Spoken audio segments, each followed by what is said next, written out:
Hi all, we are back with the next topic on Power Query, in which today I will show you how you can transform your source data into a table without showing it as a table. And also I will be sharing a quick tip on how to handle a merge cell while doing a transformation into a table.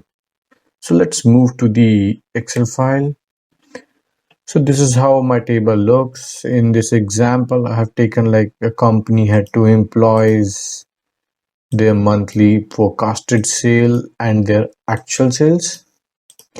And if you have observed that this cell is a merge cell, and we all know that while working on merge cells, we tend to face lots of problem while doing any calculation or any formula driven things in the Excel. So let's proceed further. First, let's convert this into a table. To do that, we have to select the area properly and then press Ctrl T. Make sure we check out this my table has headers, because my actual headers are this. This is just an information to showcase what's this value belongs to. So in this case, I'm ticking off and clicking OK. So what it had done, it created a new headers for me, which I don't want, right? So I have to remove that.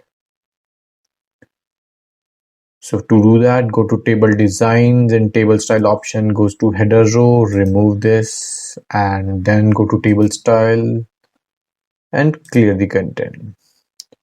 But it is still a table, but look like my older view, which no one can say that it's a table except if someone noticed this part, the one with the corners. If you have observed that earlier this cell was merged in this way, right? But when we convert it change it to the normal cell. If I want to come to my back to my old situation or to the old format, what I can do, I can just select this, right click on it, format cells, and go to alignment. Then on the text alignment horizontal, look for the center across selection. Okay. Now we got the position with the same where from where we started.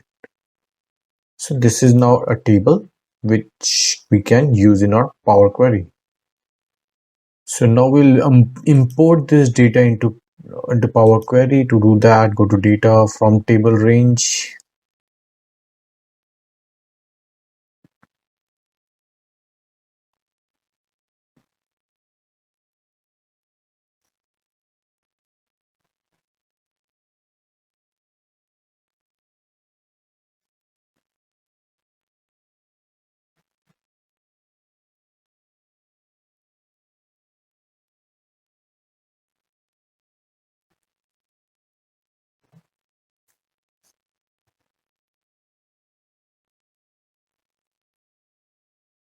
Okay.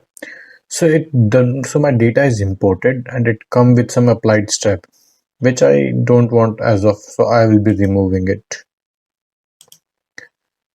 So I come to the raw position. So still, if you observe that the columns we hide in the by using the table design view, which we got as a once we created the data into the table. My actuals header are this, so we need to change, or we need to move that headers into the right position. So to do that, this is an unwanted row, so I need to remove this. So to do that, you go to the home in the ribbon and look for the reduce rows and click on the remove rows, remove top rows. A window will pop up.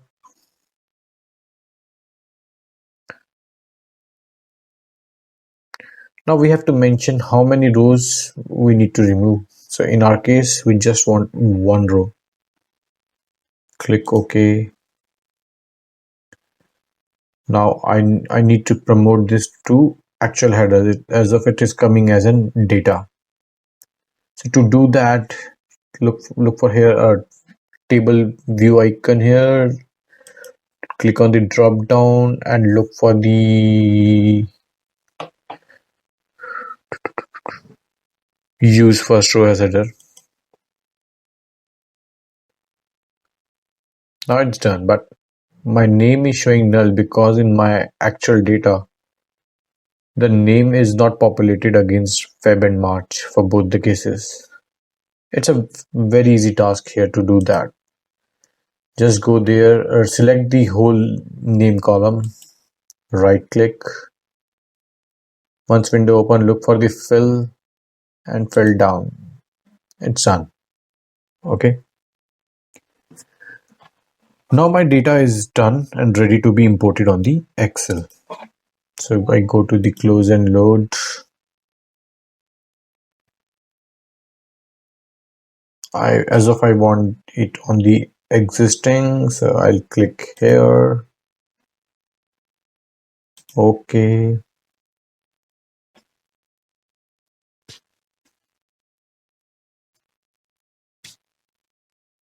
So my table is here and my data is also here. If it's a dynamic table, so if suppose I have added a new row here, like insert,